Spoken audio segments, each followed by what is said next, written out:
Warning, brave adventurer. This episode of Echoes of Honor may contain adult language or adult themes. Viewer discretion is advised. Hello everybody. Hello there. Welcome back to the Lost Archives. It is wonderful to see your gorgeous faces. We are here. We are excited to jump into Echoes of Honor, our homebrew Stormlight Archive Cosmere RPG game. We have a couple of super quick announcements to make. First one is an apology from Josh, and unfortunately he's able to make the session tonight, so I'll play the character of Gark. We already know Matt's out for the next week for his Japan trip. He is having an awesome time, absolute bastard. So we will be catching Rav-eth, his character, when they return in a week or two. Fun news to share really quickly. Brotherwise Games, the publishers of Cosmere, announced that they had a special one-shot, celebrity one-shot. The one-shot is called Echoes of the Father. I'm not making this up. It genuinely sounds like the off-brand version of Echoes of Honor, which makes me very happy. I had a real laugh at that when I saw that announcement yesterday. I was like, sick. So part of me wondered if maybe we stole Echoes of Honor before they could do it, if they were going to do that, and maybe they had to change it. I don't know. Or maybe they never were planning to use it, and I'm just having a laugh for no reason. But it did give me a chuckle. They haven't announced any details about it yet. I'd be very keen to see it. Looks like it's going to be pretty cool, but it did give me a laugh. Not going to lie. Had a bit of a chuckle at that. We have Haz rejoining us. Welcome back, Harrison. Lovely to have you back. Sorry you missed combat last session. It is very, very smooth. You will have no trouble picking it up. It's very Pathfinder-esque.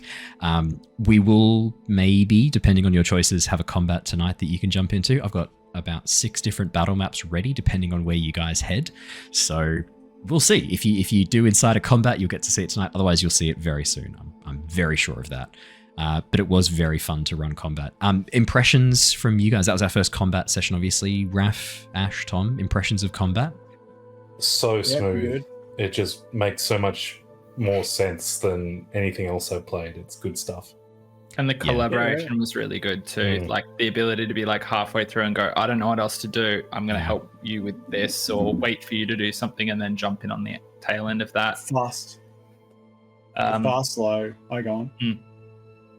Fast, slow really makes a big difference. It's like I was at the front and like, do I go fast and defend myself, or slow and get another action? Like it's extra consideration.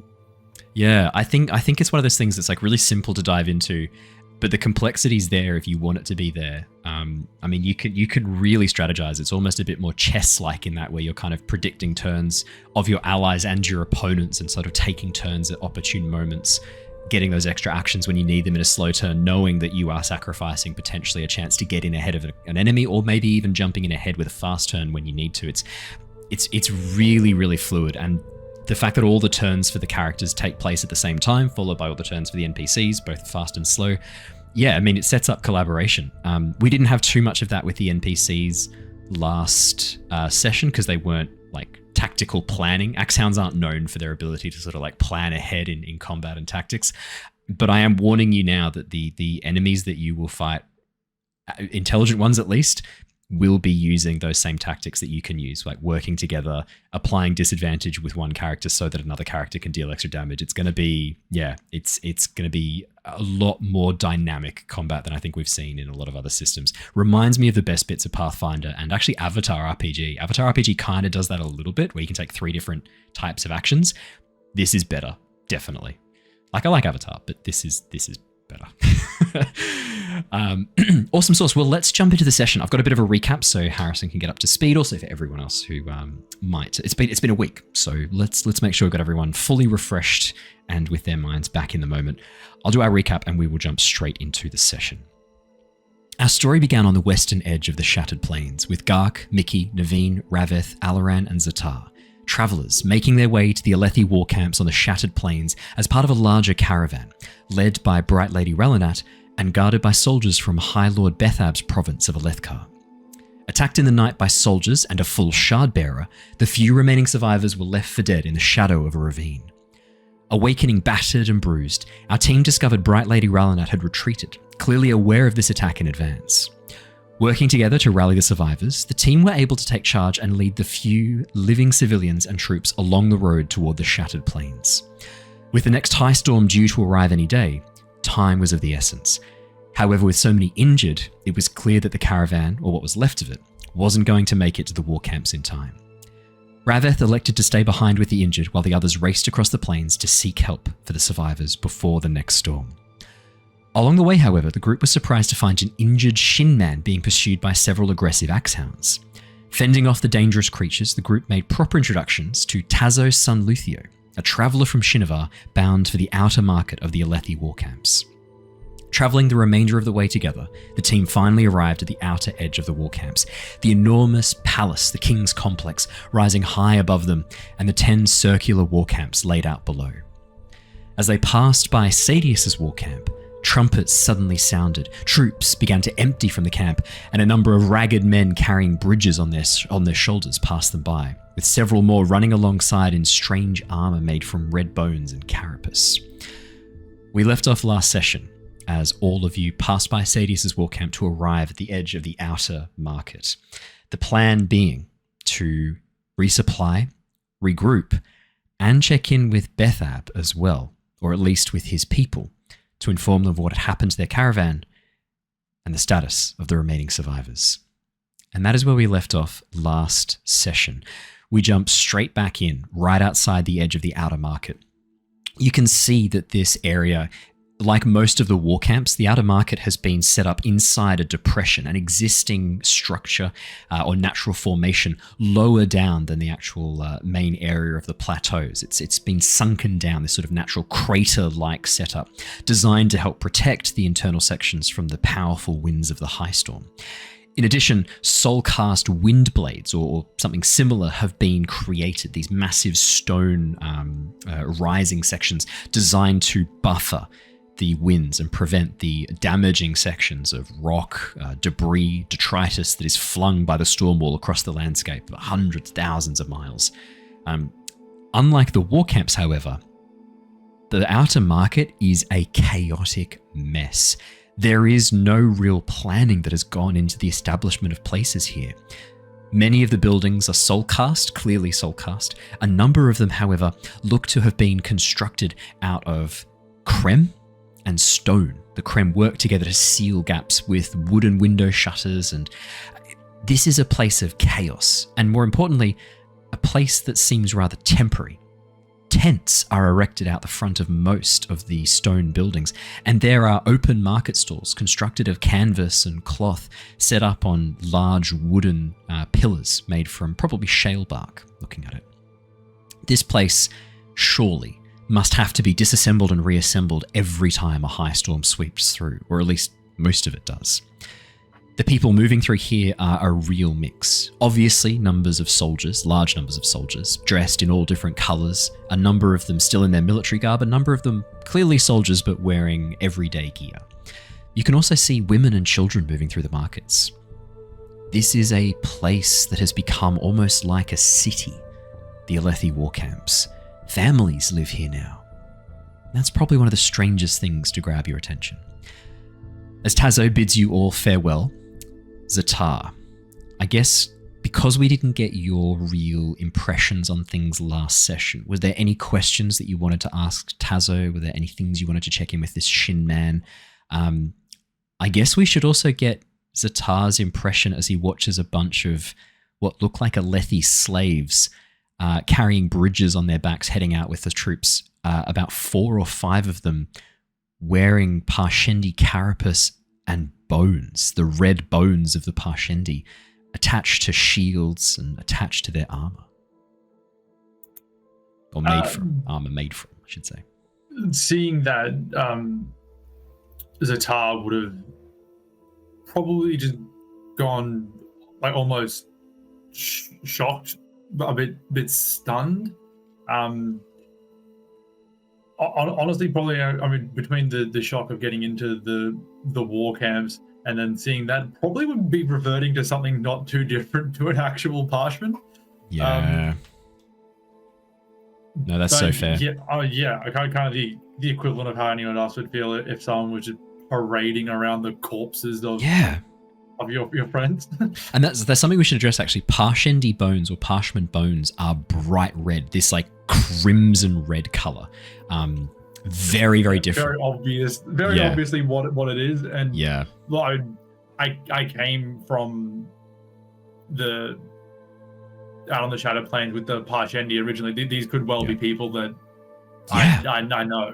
These could be friends. Ztar, some of these could even be family. You left behind your people when you left the Shadowed Plains, when you left Iraq. Yeah, I made my choice there, but they're still people.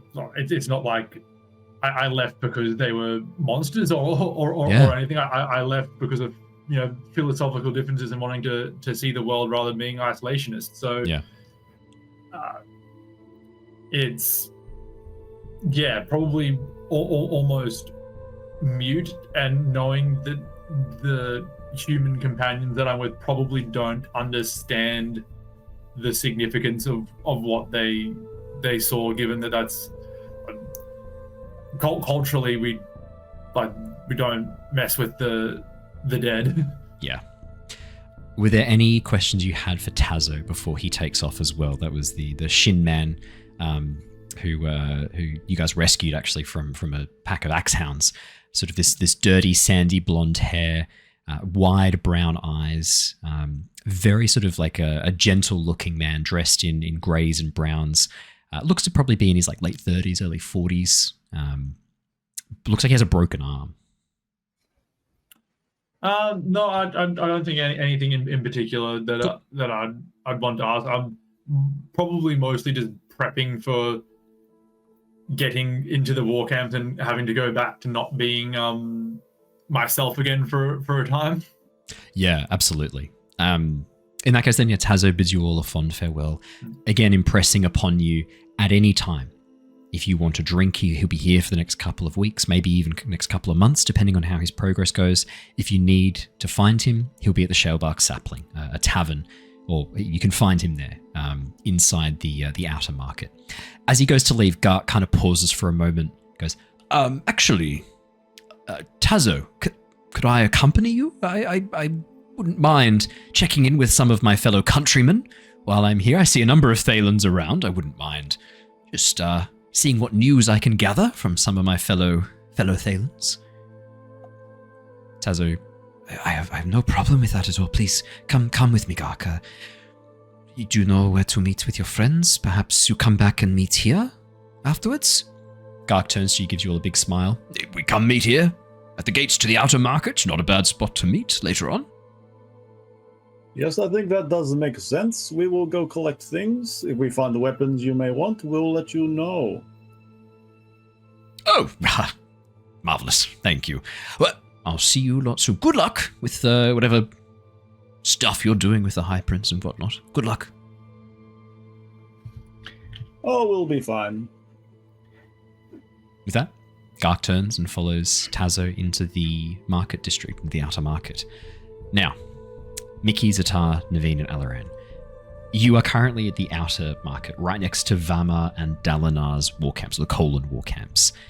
From where you are here, if you move around to the north, you'll be passing by Ruthar, Thanadel, and then Hatham war camps to get to Bethabs, which means you're going to be passing by the war camps of the people you suspect, or the High Lord you suspect being involved in the attack on the caravan, possibly even the attempt on your lives, if this was an attempt to kill you all. You don't really know at this point what the motivation was. What would you like to be doing? How would you like to go about this? I think at the end of the session, I was describing that as we were coming into this place, Alaran was taking off his coat, his very clearly Bethab coloured and insignified outer military jacket, realizing how big this place is and looking at it. And for that last interaction, he's been kind of hunched over and he's been taking it off and rolling it up so that the interior is the exterior, and it is like a ball that he's holding to his shirt. And he's poorly concealing it, though he is trying. But he is still quite injured from the Axehound fight, and he is perspiring and trying to present himself with control and confidence. And I think seeing those two pull away and then getting up to kind of like, no, we need to be united. We need to get to Bethab, and seeing the market and just being out of chaos, he just turns to Neivien and said, we need to get to Bethab, and we can't wait. Every minute is time that we don't have. I agree, but you're bleeding everywhere. We can't neglect your wounds. I know we can't leave everyone out there. Do we need to do something to patch you up slightly before we do anything else. You can't present yourself to the High Lords like this.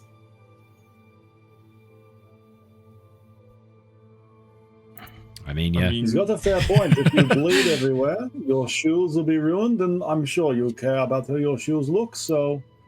It will at least make the case that our cause is severe quite clear to the High Lord. I'm not leaving a fellow Light Eyes to bleed everywhere. At the pulling rank of the title. Whatever. Whatever, man. Humans. and back to Miki. Yeah. These humans, my own experience with the Light Eyes in particular has not been favorable, particularly to those who, pull that kind of rank. Yeah. Well, my Bright Lord, do you think that you could survive the walk, or do you definitely need attention? Like, you couldn't make it. Which one is it? I've been How long have we been walking since the Axe Hound attack? Like hours. A couple of hours. Yeah, hours. This is more determination to nothing else matters until we get to Bethab. If Bethab is where we'll be safe, then maybe it is best to get to there before seeking medical attention. Who else? Who knows who else could be conspiring against us? I assume a Bright Lord of your esteem and rank is the probable target of our unfortunate attack. Alaran, that hadn't occurred to you. Maybe you were the intended target of this attack. Alaran undoubtedly the most important person here.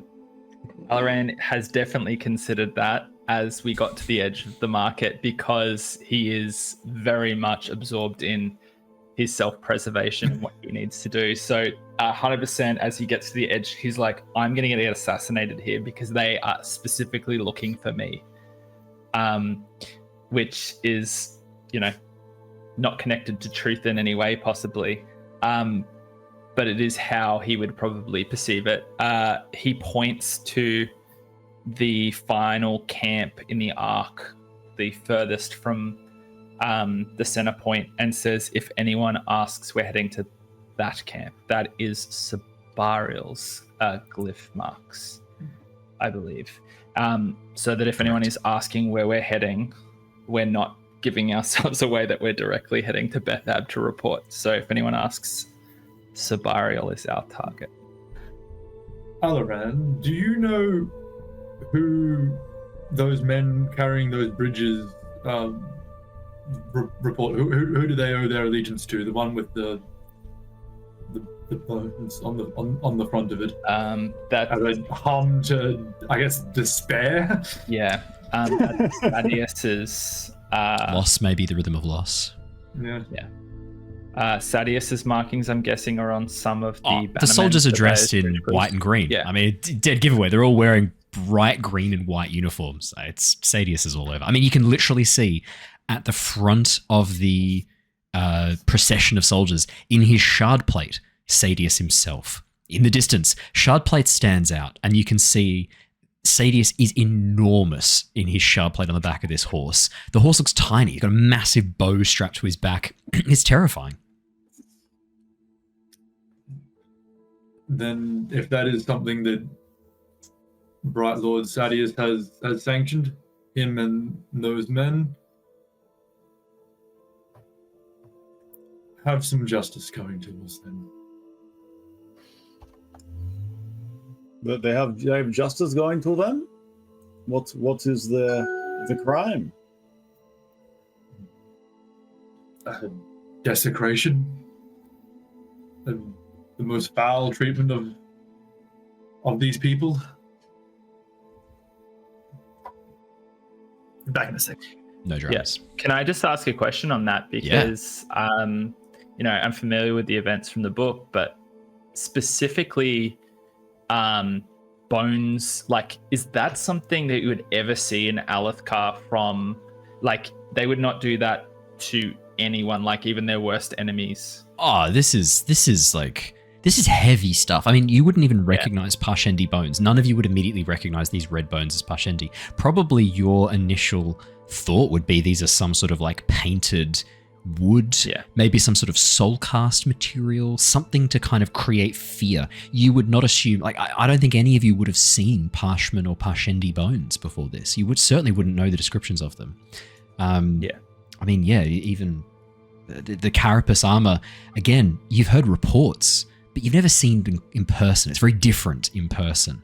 And currently Ztar does not have, I know the artwork obviously does because we're trying to show off the character, but the currently Ztar is very much not resplendent in carapace armor at this point. So for you, this would just be a very unfamiliar sight. You wouldn't necessarily know what they're dressed in.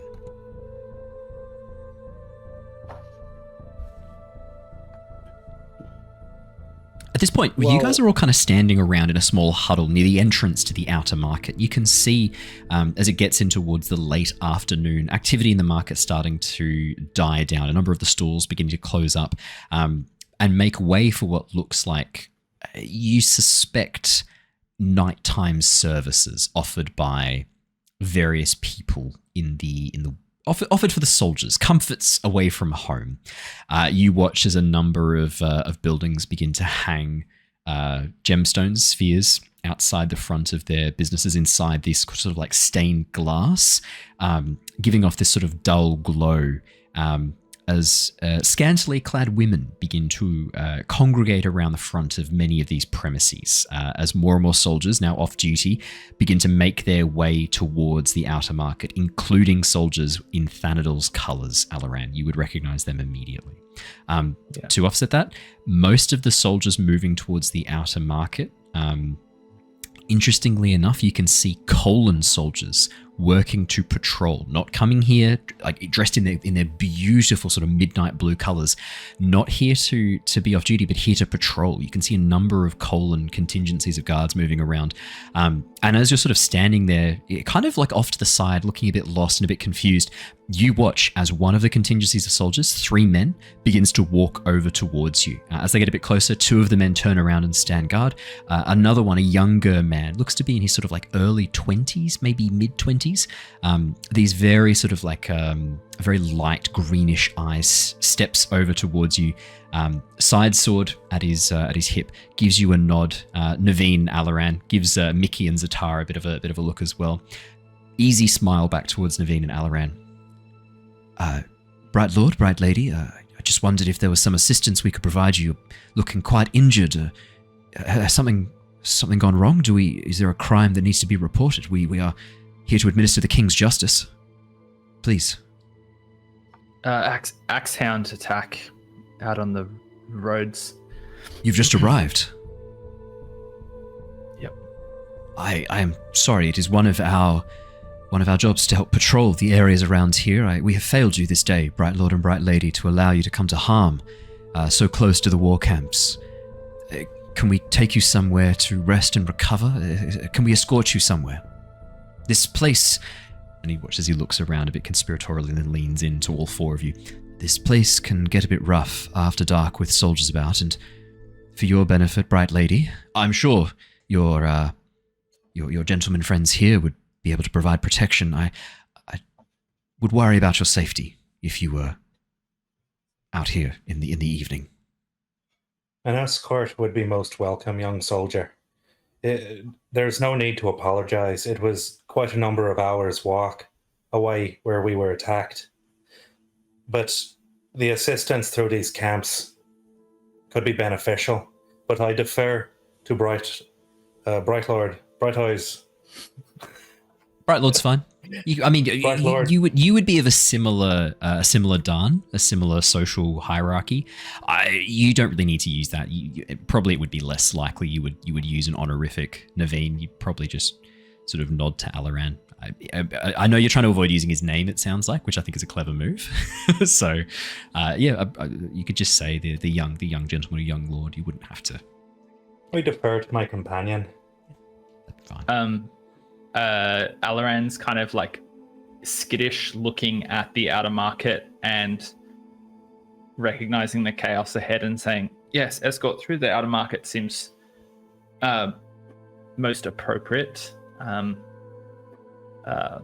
And basically just looks to everyone to be like, are we following along with this? Are we aware of what we're doing and what we're doing? The plan essentially that we've discussed, without saying so much as, yes, an escort would be good, and then trying to just vibe out the rest of the party as to whether they're on board for the... Yeah. And escort sounds wonderful, thank you. Picking up on the colon blue. the vibe there, and obviously wanting to make sure that we're not exposing anything at this stage that could be detrimental to us in the future. I look to the soldiers. Would you soldiers be so kind as to give us a moment of privacy before we continue? Of course, Bright Lady. He nods to his two companions. They sort of move back, and as he turns to leave, he goes, "We'll just do a quick patrol around the lower gatehouse. We'll be back in 10 minutes. Would that be acceptable?" That would be ample. Gives you a nod. At once, of course. With that, the three of them begin to head off. Neivien and Alaran, your first time probably dealing with colon soldiers and guards on the Shattered Plains. Well, certainly your first time dealing with them on the Shattered Plains. Probably one of your first times dealing with soldiers such as these, especially a young soldier to be wearing a side sword. This is kind of what you would have imagined when you were thinking of what the Shattered Plains looked like, especially Alaran. Your feelings towards the colons is currently fighting for the respect you would feel in this moment of like, like you've just walked past Sadius's war camp and seen how kind of lackluster it is. A number of the other troops inside basically making fools of themselves in the outer market, and you've just seen the colon soldiers sort of wander up, an air of professionalism about them. Yeah, there's probably a contrasting emotional response there for you. Miki. Oh yeah. These are warriors. These are soldiers. The rest of these are children. This is what if you can find a shard bearer, and a noble shard bearer here, you could win yourself a prized shard. Absolutely. This is the place for it, I think. This is the place. Oh yeah. Watching Sadius ride out on his shard plate, Miki, knowing that he doesn't have a blade, probably going to be a bit hard to challenge a High Lord, but you've seen your first shard. Yeah. There's a hunger there, Miki, as you've seen your first shard, even more magnificent than you could have ever thought. You could be the first Unkalaki to win a shard here. It could be you. It glistens. It does. It glistens. Absolutely. As the soldiers head away, the four of you have a moment of privacy once again. Okay, well. Oh, sorry, no. Bright Lady, I don't want to interrupt you. Go ahead. If you have something of import to us, by all means. Look, all I want to say, I grab my short spear, I plunk it down, put my hand on the top of it. This spear is a little bit too short for me. I think I need something a little bit longer, but that is not urgent. We can go directly there, or we can equip and then continue. Do you suggest, Unkalaki, that we should go on a shopping spree whilst the rest of the caravan is stuck out there?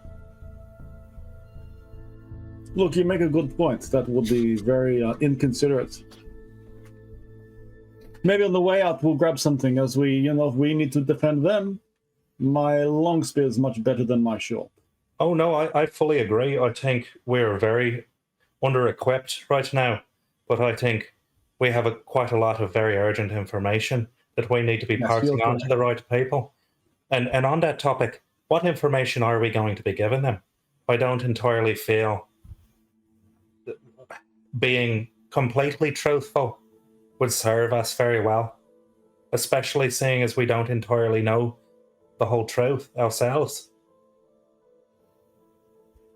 with that statement, I think Alaran suddenly just like breaks a little bit in the sense that he's like, no, but I have the definitive evidence. I saw like the shard bearer. I know what happened, and therefore it is my duty to report it to the High Lord that I serve and that we serve under, who has been disgraced by this attack.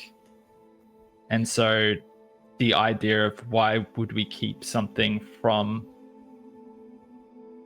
them has kind of just rattled Alaran, and he hadn't even conceived the idea of questioning what pieces not to share. For sure. Yeah. I do see him deflate a little bit. Would I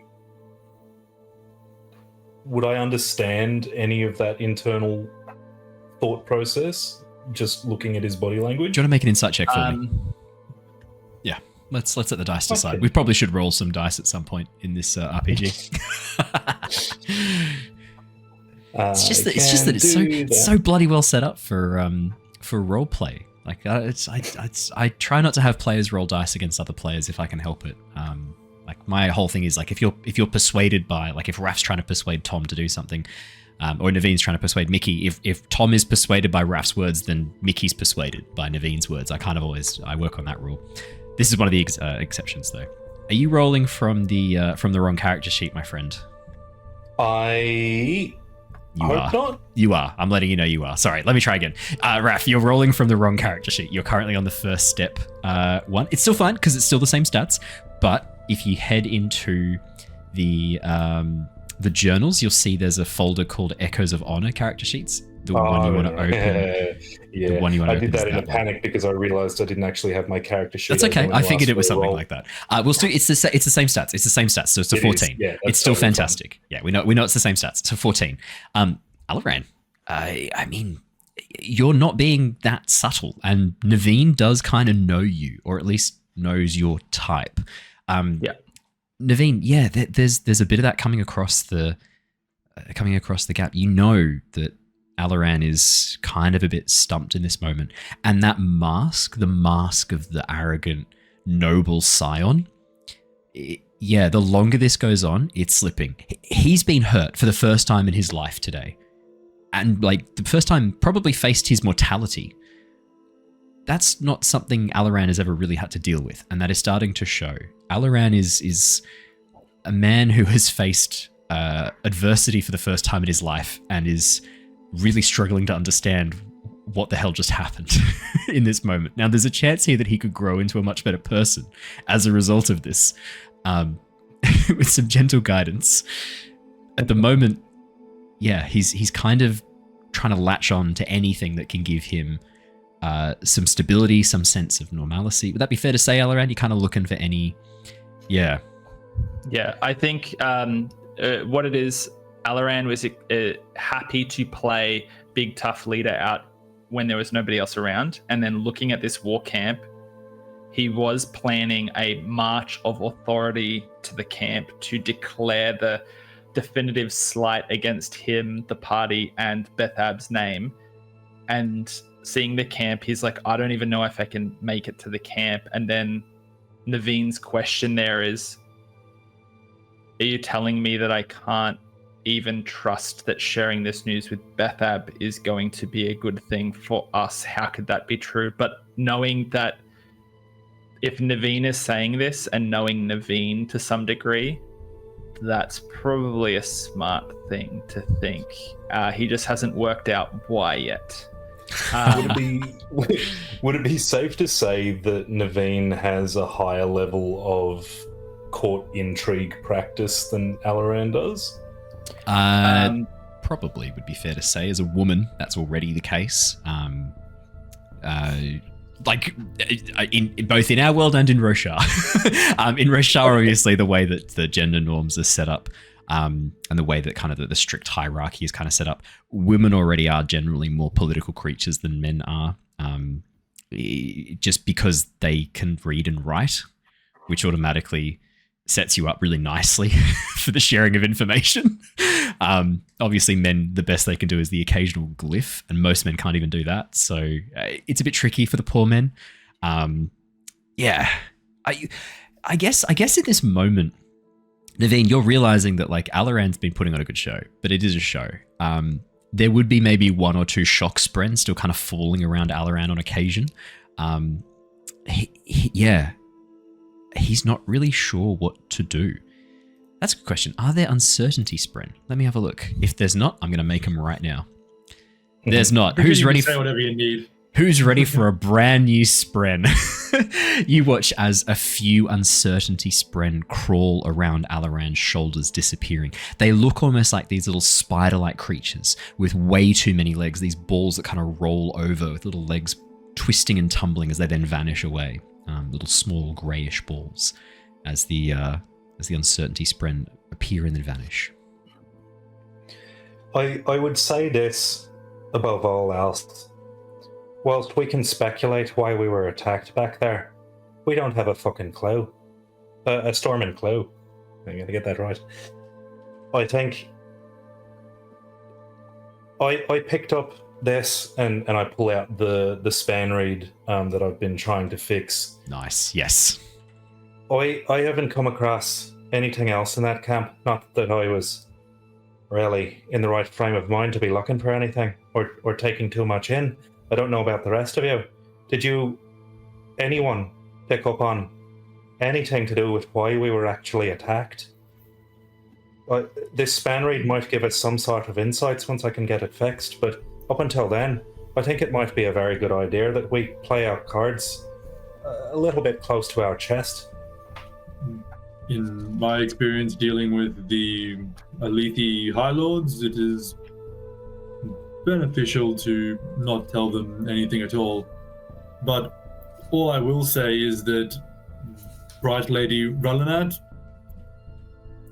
she works for this Bethab, no?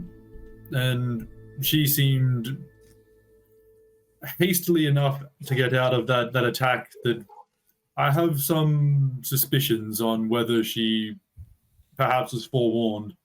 And if someone working for Bethab was warned of that attack, then maybe this Bethab is not the scion of virtue that you seem to suggest that he is, Bright Lord Alaran. I know as a paragon, an exemplar of society, you must see the best in everyone, but mayhaps this Bethab is as bad as the rest. But I think you are correct that he is our best bet for securing some aid for the remaining people. I think whether he was involved or not, it looks poorly on someone to have a caravan that is under their protection come under attack, and worse to let people out there perish. I think Sorry. I think Naveen's plan to be guarded with our words serves us well until we know who we can trust. On Naveen's question of should we even be fully transparent with that, and trying to piece that together, and then Ztar's conversation of Ralanat. That's the ship name for Gark and Ztar, for those of you who are wondering. Zark, yeah. I'm the top. On Ralanat. I'll update the overlay. On Ralanat's name being mentioned again, there is an expression on Alaran's face that is beyond being masked, and it is something has just clicked again for him, and that is that in the moment he was like, well, she can't be doing any wrong. She's fleeing and I'm going to go with her, and then recontextualizing her fleeing with her bags and asking for me to come with her in that moment, and then throwing me to the wolves essentially. In those moments, I recognized that Ralanat, being my superior, might have actually been part of the problem, and I think that dawns on him for the first time. You watch as fine, transparent strings appear around Alaran's head and snap one by one. Betrayal spren, exceptionally rare, visible to all of you in this moment. I would say probably for all of you, a few shock spread. Just standard light ice bullshit. Yeah, yeah, maybe no shock spread for Ztar, but for Neivien and Miki, there would be a 1 or 2 shock spread drawn by this sudden moment. I mean, you know that spren can often give away a person's emotions. In this moment, to draw betrayal spren, Alaran has just had a profound shaking of what he holds dear and what he really understands in the world. As a few sort of pale yellow triangles break around your heads, Miki and Neivien, as you realize, Alaran's realized something so bad. Why? I do not understand why you would have someone in the house, then betraying other people in the house, and then the murder of these people. You silly lowlanders, I don't think Miki, I'll ever this is like family turning on each other. For you, this is hard to understand, and the Hornita Peaks, your family are everything. This is really tough. Yeah. Your type have a lot to explain, I think. You've stepped into the white spine den now. Well, clearly you just invite the beast in and then just choose to fraternize with it. It makes no sense. Well, so do we even bother with like all the companions back there? We're going to then throw us a dagger in their back as well? Like, are we better than them, or? I will not leave those people behind. That Thank you. is not something that I'm willing to do. How about you two? I would consider myself above any level of betrayal to that kind. Those that look after me, I look after. It's as simple as that. Well, we've got 2 people who may care. It's either the house or those who they were doing trade with. And the other merchants probably don't have their own army. I think we need more information. I think if I can get this span read working and see who's on the other end of it, that might give us a few inside clues. I wonder, it'll take some time for that caravan to reach here, even if they get help.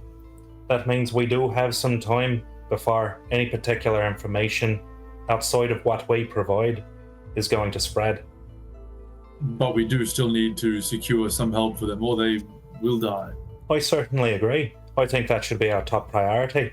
But what I'm saying is, perhaps we don't need to go into the details as to who or what attacked us for the moment. Simply that we were. I think that is smart, Neivien. I think that is a very clever way to go about this. Why should we know who we were attacked by?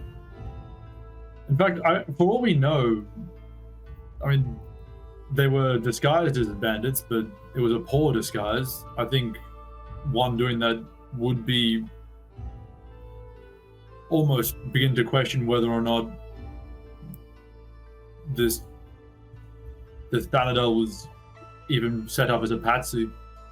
Who knows how deep this nest goes? Not us, and that's my point. Well, do we go straight to the head of this camp, or do we go low level? It seems like low level may have infestation of betrayal, but maybe the head would not, so higher could be better. Oh, I wouldn't trust my fellows at any level. Not too far. A look of like gross and distaste of that draws on Miki's face. I think we go to the top. I think if we're able to get a safe audience, Alaran, you said that would be possible. Yep. With someone of Bright Lord Alaran's esteem, securing a meeting with someone like this Bethab should be no problems.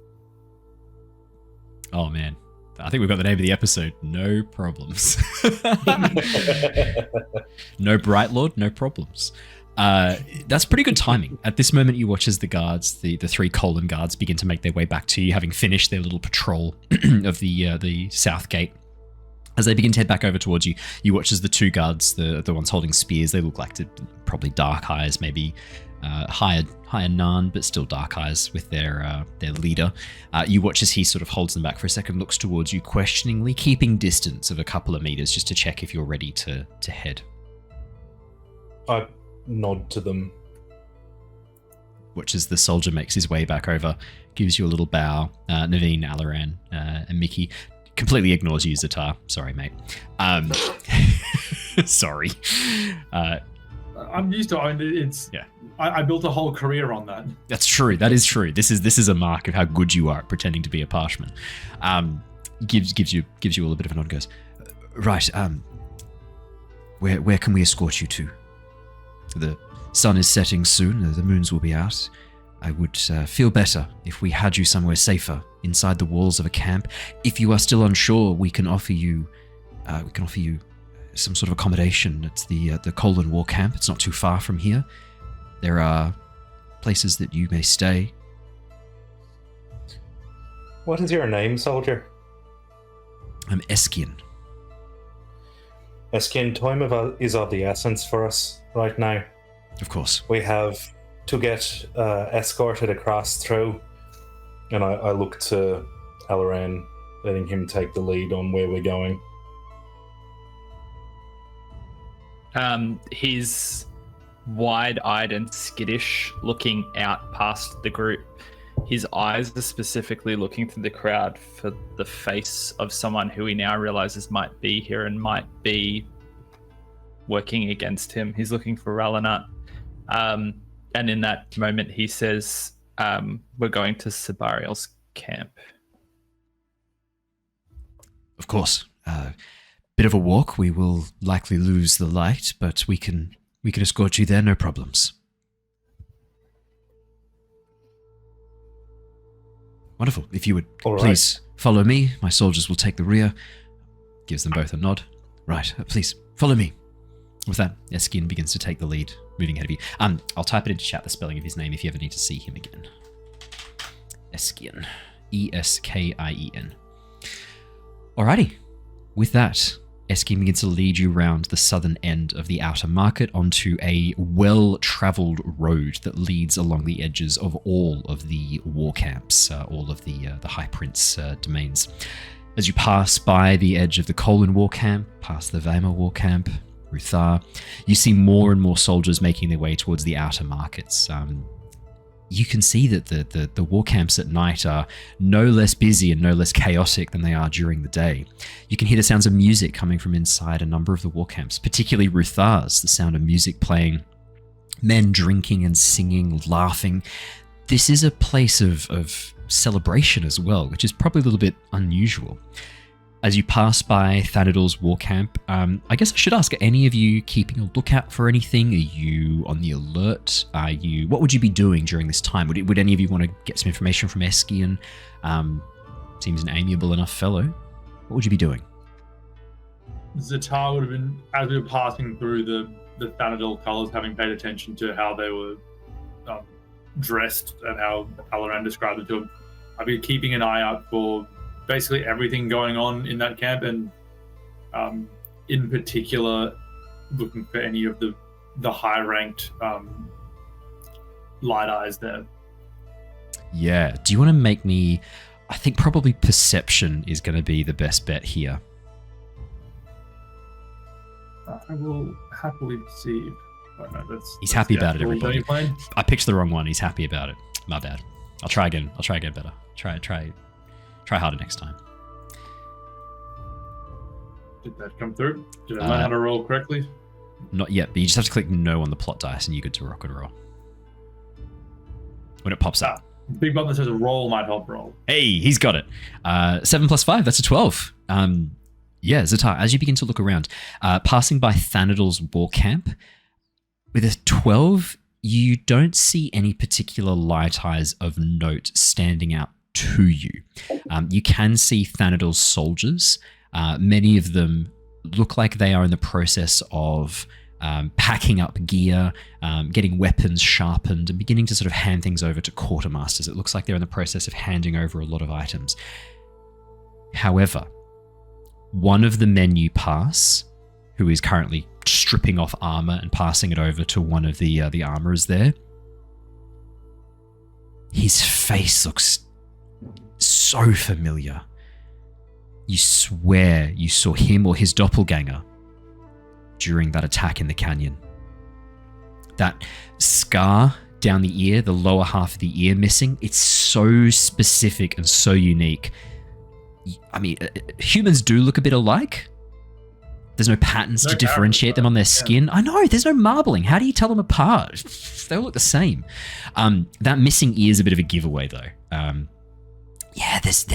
There is something very familiar about him, and you immediately clock. You're pretty sure you saw him cleave through one of the Theylan merchants in your caravan before backing off when Rezi, when the shard bearer arrived, who Alaran has said is Bright Lord Rezi. Yeah, you recognize him for sure. I would probably just parchment my way over to probably beside Neivien at this point. Wait, sorry, you've used an adjective, and I'd love to hear if you could describe for me in more detail what parchmenting your way over looks like. I'm just curious. Like a shuffle, Igor. Yes, lost. Like what do you do? I always pictured them like as being so unobtrusive that most people accustomed to them wouldn't even notice that they're there, and they kind of just drift around carrying out the task. That's kind of what I was imagining. They're described as walking with this kind of like very steady, slow pace, head bowed, shoulders hunched. There's this like kind of constant motion to them as they move, this like inevitability to their progress, I guess, in a way. And that's it. Rather than like turning around and walking with intent to beside Neivien, I kind of just drift beside it as though I was falling into a step beside someone that I was meant to be serving. Yes. And then would just whisper to her that the man over there is one of the ones from the attack. I also look, but the fact that I was under a cart for most of it, I wouldn't have a bloody clue. So I nod to you. All right. What outfit is he in? Any sort of military garb? I missed if you described that. He's currently stripping off what looks like armor, handing things over. A number of the troops are currently, it looks like they're removing gear. Maybe they did a plateau run, maybe some sort of drill. It's hard to say. Maybe they've only just arrived back, although they had a bit of a head start on you, a whole day and night head start. So you're not so sure if that's the case, but it looks like they're currently dressing down from their armor, a number of them grabbing coats and putting them back on, military-style coats. And you can see as he pulls on his coat, it's been hanging up on a nearby hanger. You recognize Thanador's colors immediately, that red on dark brown. Thank you for letting me know. I think we keep that under wraps for the moment, but most certainly it's a line of investigation that I think we should be following. Can you obsequiously get into their camp and have a look around, do you think, later on? Knowing that there are other people around listening, I kind of bob my head and look, yes, Bright Lady. I'm trying to play it off almost like I'm talking to one of the other two. Yeah. But am clearly speaking to him. Well, I would love for you can pick between the two of you who you want to do this. I'd love a deception check with advantage, because one of you's helping the other. So whoever wants to roll it, I'm happy for you to say who's got the higher deception. That's fine. It's not metagamey. It's fine. I'm a +2 on that. I need to have a look at that. I think you're a +3 from memory, Neivien, if I remember your stat array. Let's see if I can remember your stat array. I had to enter these all manually into the wiki to update the character sheets. Shit! What is it? I was so very wrong. It's only a +1 for deception. Oh no. Ztar, me boy. Then humming to confidence, Ztar will try to deceive. Absolutely. You have advantage on this roll. Advantage. Rolski. We love ourselves advantage. I mean, I'd be tempted to chuck a plot dice on this, but I want to save the plot dice for when we need them. Oh, just as well, he's got advantage. That's a 5 for a total of 7. You may roll again. I hit the. Oh, I have a hit and reroll specifically. Okay. Yes, unfortunately you do. Yeah. Cool. I got a 7 again. Okay. Here we go. as you get a 7 on this. I mean, for all intents and purposes, you're just talking to a parshman. Neivien, and the parchment is sort of listening and responding. You do clock, however, right as you're having this conversation, you watch as Eskian turns around, maybe to address you. You're not really sure. Maybe it seems like in the silence, he doesn't really know what to do, and so he's trying to sort of engage you in conversation. Maybe distract you from your wounds, Alaran. And he turns around right as Ztar is like nodding to Neivien as Neivien is like whispering instructions. And you watch as he kind of like very politely looks away and chooses not to kind of acknowledge what he's seeing. But there is a curiosity. You watch as a look crosses his face, one of interest, as if he is noting this and he's piqued his curiosity a little bit. He pauses for a second. Oh, yep, good.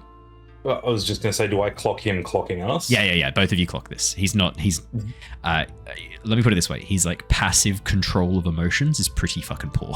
This is a very like, wears his heart on his sleeves kind of guy. That's one of his flaws.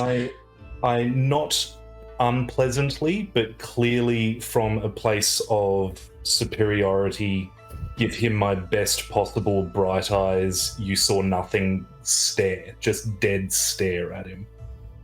Can you please give me... I'm tempted to ask for intimidation or persuasion, your choice. You may pick. I mean, persuasion's so much better, but I think this would fall further under intimidation. Yeah, actually, no, definitely. Persuasion and intimidation are the same thing. The same score. Yeah, for sure. I'm weirdly surprised by that. Why didn't that roll? I don't know. You can be intimidating without being like a strong, overbearing character. I would say that there's a character that stands out in my mind as quite intimidating in the Mistborn series. A certain main character who's exceptionally intimidating is a tiny little girl, like it's terrifying. Yeah, be very, very scary. Intimidation. That's a 3 plus 3 is a 6. Neivien. He sort of like nods. You don't think you've been successful here. If anything, your attempt to try and like shut him down has only increased his curiosity. And whatever he was going to say, he pauses, turns back and continues leading without saying anything else, as he sort of concentrates and reflects on what he just observed. In an attempt to distract him then from that a little bit, I pulley system. Yeah, quick. Belt him with a pulley system. As the two guards behind watch you do this and go like, I think she just murdered our captain. Yeah, what do you do?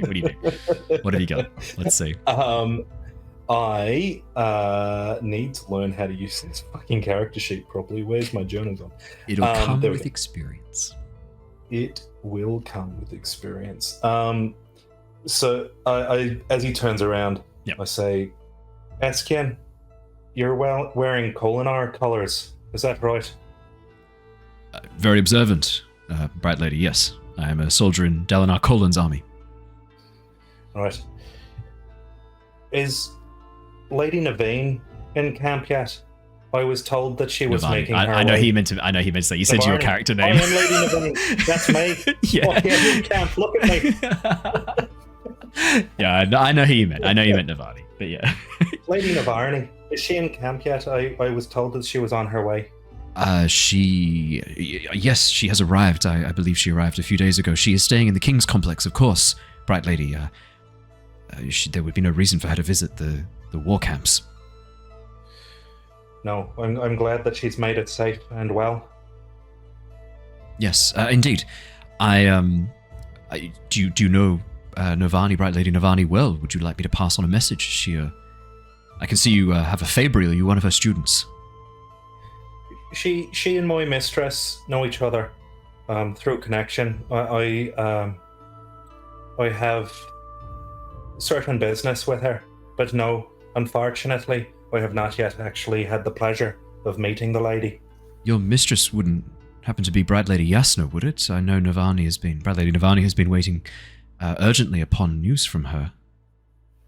No, sadly, I wish that she was my mistress, but no, Apologies, I heard she had taken on a ward. Apologies, I did not mean to speak out of turn. No need to apologize. If I had somehow got wardship with the Bright Lady's daughter, that would have been a phenomenal fate. But no, sadly not. Indeed. Sorry, did you want me to pass on a message to Bright Lady Navani? I understand she's been reaching out to a number of the scholars and artifabrians in the various camps. She seeks to set up some sort of group, was my understanding. We had been instructed to take news to a number of the other war camps. If you're willing, and it is falling under your remit, then yes, please send her a message letting her know that I, Bright Lady Neivien, that's me, am here in camp. Indeed, Bright Lady Neivien. I will remember that name and make sure to pass it on to Bright Lady Navani. I often have the pleasure of accompanying her or one of her scribes as she takes trips through the outer market, so indeed, I have many opportunities to speak with her. She is not so intimidating as she appears. And then you watch as he blushes as he realizes he is very much spoken out of turn and immediately turns back towards the front. Apologies, I spoke out of turn there, Bright Lady. Please don't pass that on. Yes, I will speak to Bright Lady Navani next time I see her. Thank you. Please let her know that I am the ward of Bright Lady Navesh. She'll know. Indeed. Not to question the wisdom in the manner in which you arrived on the Shattered Plains, Bright Lady Neivien and Bright Lord... As he turns and looks towards Alaran. Alaran is like fully not in this conversation right now. Can I just ask her 2 questions? Hello. Just see where I'm at in the moment. Yes. How dense with people are these walkways? In between the camps, past people. Like, as you get to the entrances and exits of each of the camps, yes, in between them there are sections where it is much quieter, where far fewer people are walking. You are currently in the gap between Hatham and Bethab as this conversation is happening. You've passed by Thanadals, you're just passing by Hatham's and heading towards Bethab's now. So it is actually much quieter around you, Alaran. There's far fewer people at this moment, but various points along, it's been very busy. You've had to push through people, move to the side of the pathway as carts have moved through. It is chaotic outside many of the war camps. Okay. In that case, I feel like Alaran's focus right now is simply he's starting to have like the lightning in his brain of the pieces of information that are starting to crackle across the different conversations. But on the surface, he realizes he just needs to keep it all together. I was curious if I could roll a discipline check to kind of just absolutely maintain a sense of any sort of identity. You have predicted I was going to ask in the moment where Eskian asked for your name. I was going to ask for a check to see how you're doing. I am more than happy for it to be discipline. I was going to ask for a very similar thing, so that's perfect. Cool. All right, I will roll that and... That is a total of 18, 14 plus 4. Alaran, it is up to you where the source, what the source of your current confidence is, what rock you have chosen to affix yourself in to avoid the winds of this high storm, what shelter you have sought in the emotional tumult that you are currently going through. Whether it's Naveen's words and her guidance, whether it's Miki's silent strength, whether it's the knowledge that there is far more going on with Ztar than you thought, and like that's enough of a distracting influence, or whether it's maybe even focusing on yourself. It's up to you whether this is an external or internal strength that you're kind of drawing upon, but whatever the source is, you are actually doing a pretty remarkable job keeping it together. Maybe it's knowing that you are within steps of Bethab's war camp. It's just there. You are so close. I think that sense of discipline in the moment, without any flair or attention, he gives his name and title as if he would offhandedly any other time, and focusing on the problem of all that complex stuff, and he would just say, Alaran Tinala of House Bethab and catch it in the moment, and then in saying it, end with a confidence rather than the question. Perfect. So the conviction. Could I please get Tom? Can you roll me a D100, please? I want to know if Eskian recognizes the name Tinala. 67. As you say the name of Tinala, you watch as Eskian kind of pauses for a moment and then slowly nods. Indeed, Bright Lord Alaran, Bright Lady Neivien. To my earlier point, not to question the means in which you arrived on the Shattered Plains, but surely you did not walk here the whole way. You must have... Are there servants that we need to go and check in on? Maybe other members of a retinue that we could help guide? And, sorry, I heard you say of House Bethab, yet we are guiding you to Sabarial's camp? Not to question your means, but would you not be more comfortable in the house of in the war camp of your Bright Lord? Which camp are we outside at about this stage? You're between Hatham and Bethab. Literally between the two. Seeing it that close and seeing... It's right fucking there, mate. It's right there. Yeah.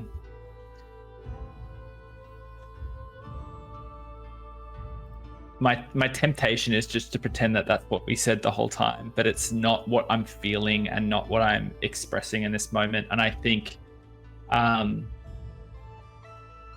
what I've seen from Eskian in these moments lulled me back into the confidence of trusting in the order of things, and I haven't seen anything from this figure to make me question it.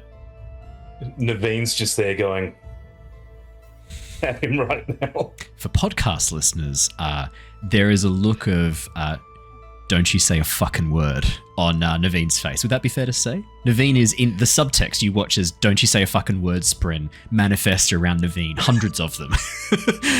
Shut the fuck up.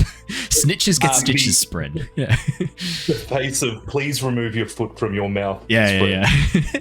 I think Alaran, in having a moment of confidence that was honest and earned in a moment of just trust, he sees Naveen's face and remembers what she said about keeping things quiet, and he looks down at his jumper and he pulls it away as like literally a trickle of blood runs down, and he is perspiring, and it's when that wave of discipline he lets fall away as a attempt to distract from the line of questioning and draw attention back to the fact that this is a man that is not maybe altogether.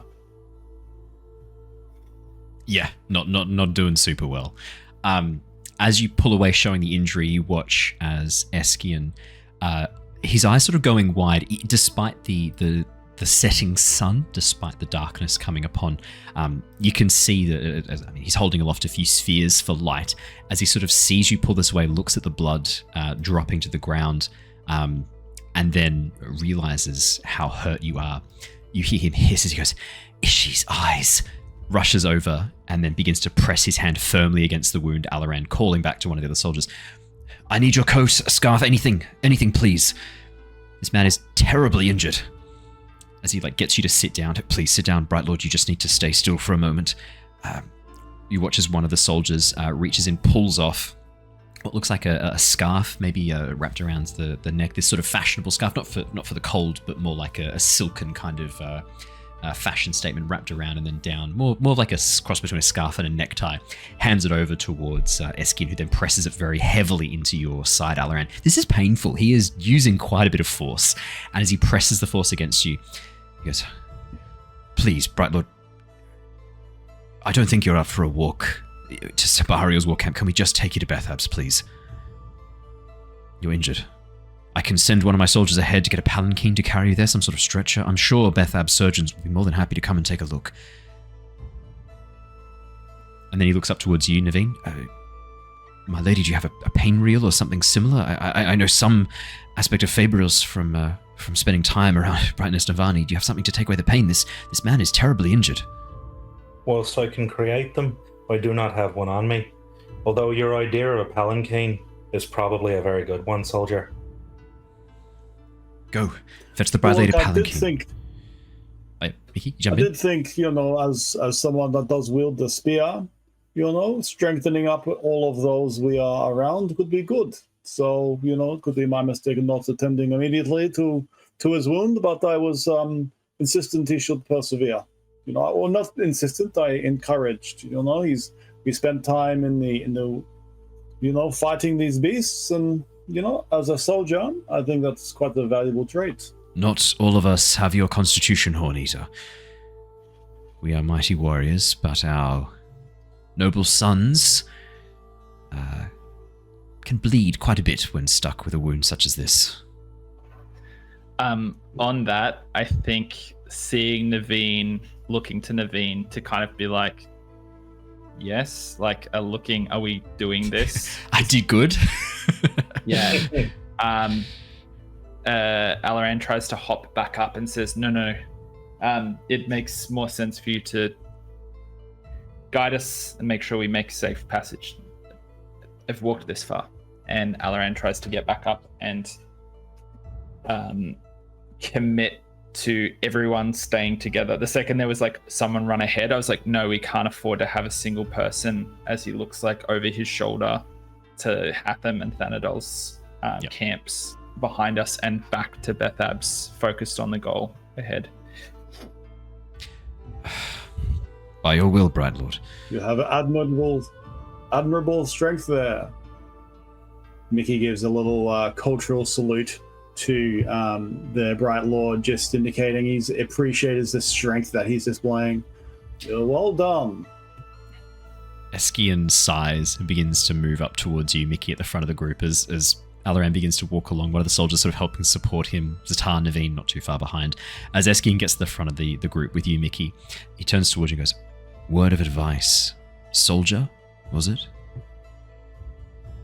That is correct. This Bright Lord, he's not seen combat. His body isn't hardened like yours is, like mine is. This man has not seen violence or conflict. He's not ready for whatever it is that you think he might be. If you are serving at his pleasure, understand that he is more delicate than other charges you might have worked with. I'm not going to ask any more questions about your relationship with him, what your group is doing. Just look, you'll make a fair point. I suppose I'm more known for my brawn than my brain. You've walked this path before, so thank you. Just making sure that you still have a Bright Lord to serve at the end of this, Horn-Eater. Not all of us are that lucky. A non specific nod goes to him, neither confirming, denying he is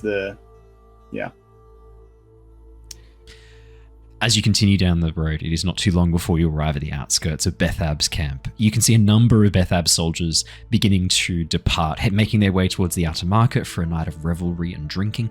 There are still a number of ale houses and wine houses within Bethab's camp that are busy and doing a roaring trade by the sounds of it, as you hear the sounds of music, of laughter once again echoing out of Bethab's camp. As you begin to head towards the guards, you watch as a few of them are dressed in that sort of, very similar colors to Alaran. Whereas Alaran's coat is this much more rich and vibrant color, well, especially now it's stained with lots of his blood. Theirs is a much more sort of subtle burnt orange and then the bright orange trim. And as they notice the Colon guards escorting a Vedan woman and a Alethi man, closely followed by an Unkalaki and a Parshman, you watch as the soldiers sort of give each other a bit of a look and then rush forwards. There is a bit of confusion as they don't act with hostility towards the Colon guards, but there is a coldness, this kind of bristling defensiveness of who the fuck are you and what are you doing at our camp, colons, as Eskius sort of like moves forward and raises his hands and goes, peace, peace, we are escorting one of your Bright Lords, Bright Lord Alaran. Looks to you for confirmation before nodding. Bright Lord Alaran was injured on his journey to the Shattered Plains. We are just making sure that he arrives safely at your camp. We hand him over to your charge, your care. Take care of your Bright Lord. We will depart at once. You watch as the older guard, this grizzled, rough-looking man with only one eye. You can see he's currently got a large scar over his right eye that sort of seals the eye shut. As he pushes to the front of his troops, looks you up and down, Alaran, and then looks at the rest of your companions and goes, "What? Fuck are you lot doing here this late? Bright Lord Alaran? I ain't heard of you. Who fuck are you?" No, he wouldn't say fuck. Who in Storm's name are you? Keep defaulting to our swear words, my bad. Who the Storms are you? Time for your questions later. And just like grabs his sopping wet coat full of blood and presses it against himself with a retch almost, as he's showing the state that he is in, almost to encourage no questions, no bars, step around this challenge or question. Could I get you to please make me... I'm going to say this falls under persuasion or deception, your choice. On that, yes. What Dan does this guy appear to be? Look, it's hard to tell from the outset. You can't just tell by looking at a person what their Dan or Nan is, with some exceptions. Obviously, the king and the High Lords is very easy to tell. Shard bearers often you can tell are at least the fourth Dan or above. That's a never easy one. This man is a light-eyed, but he's a soldier, maybe some sort of captain. Do you want to make a perception or a deduction check, Neivien, to see what you can kind of figure out if there's any like markings or glyphs or signs of authority, anything like that? Yes, and my thought on this as to why I've kind of butted in the middle of the other role is if he is someone that's at a level that's equal or below mine, or equal and below Alaran's, I will be jumping in on trying to assist Alaran with this role. Neivien, this man's a guard. He's definitely below yours, for sure. Like, he's definitely... There's no question about it. Like, you might not be able to tell his immediate, like, rank, but you know that he's, like... He's not a lord. This is some, like, fucking guardsman. Nah. Well, then, to aid Alaran, who are you to speak to your superiors in this manner? This man is clearly injured. We come to you with aid. Who are you to reject us and speak to us in that manner? Alaran, you may roll this check with advantage, as the guard is sort of blustering, taken aback a bit, being challenged, getting a bit of a look at you, holding the light up a little bit higher as he sees the cut of your clothing, Neivien, the fabrial strap to your wrist. I mean, clearly you are a woman of means. Complication. Luckily, you do have advantage on this. The thing is, though, the complication doesn't stick around if you get a non-natural one. I did click. You have to reroll. So I know. Click reroll. Yeah, it's a quirk of the way that demiplane works. Oh, and then you click reroll again. Yes. Oh, wait. Amazing. No, hang on. That's the second time. That's the second time that's rolled the same number again. Can you do a check for me? I'm just concerned that maybe there's something that's not quite working between demiplane and Roll20. Just roll it as a whole new check. Again. No, don't. Oh yeah, do reroll again. Let's see if you get another natural one. That'll be the confirming point, right? Because like to get two identical dice rolls in a row when we do reroll. Yeah. Okay. It doesn't. Don't do reroll. Yeah, it doesn't work. What are the chances of that? Yeah. Like 50-50. Yeah. It either happens or it doesn't. Three natural ones in a row is mathematically improbable. Okay, whenever we have to roll with advantage or disadvantage, unfortunately, we're just going to have to do two separate rolls in demiplane until they get this fixed up. I'll report this as a bug to demiplane, and I can easily show screenshots and video evidence of that happening live. Cool, that's good to know. That is definitely not how that is supposed to work. That's better. 19, 17 plus 2. Could I argue that my persuasion here is you pretending to faint?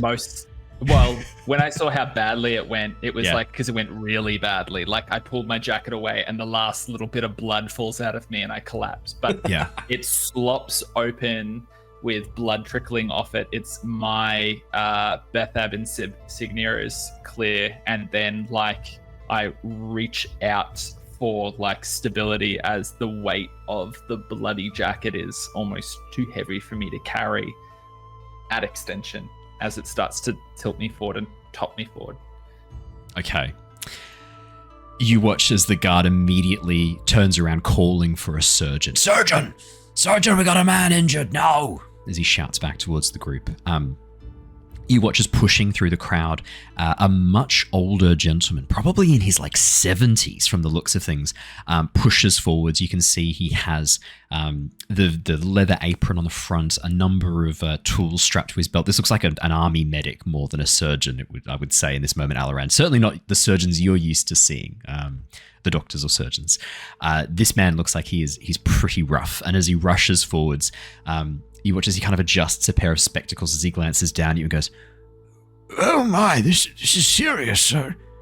Bring him with me. We must take him to my clinic. Come. As he begins to push forwards. The Colon soldiers begin to depart. You watch as Eskian nods before turning towards Miki, kind of seeing Neivien and Alaran caught up in the conversation with the Bethab guards.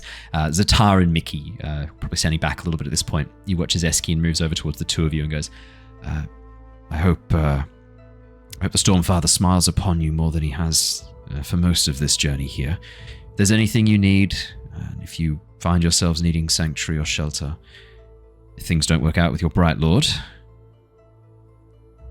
Colon Barracks are always looking for more men."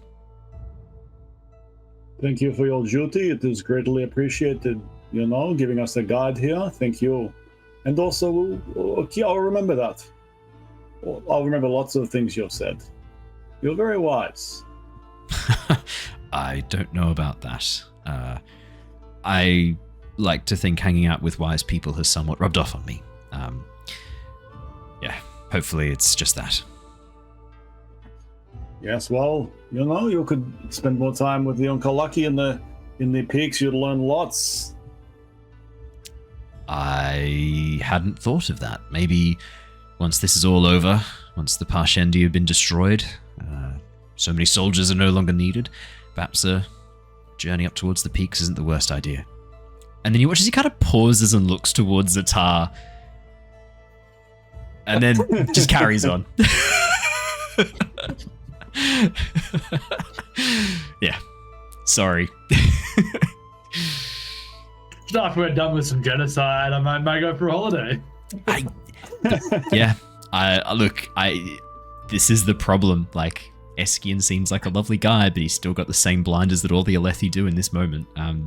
They don't see the Parshendi as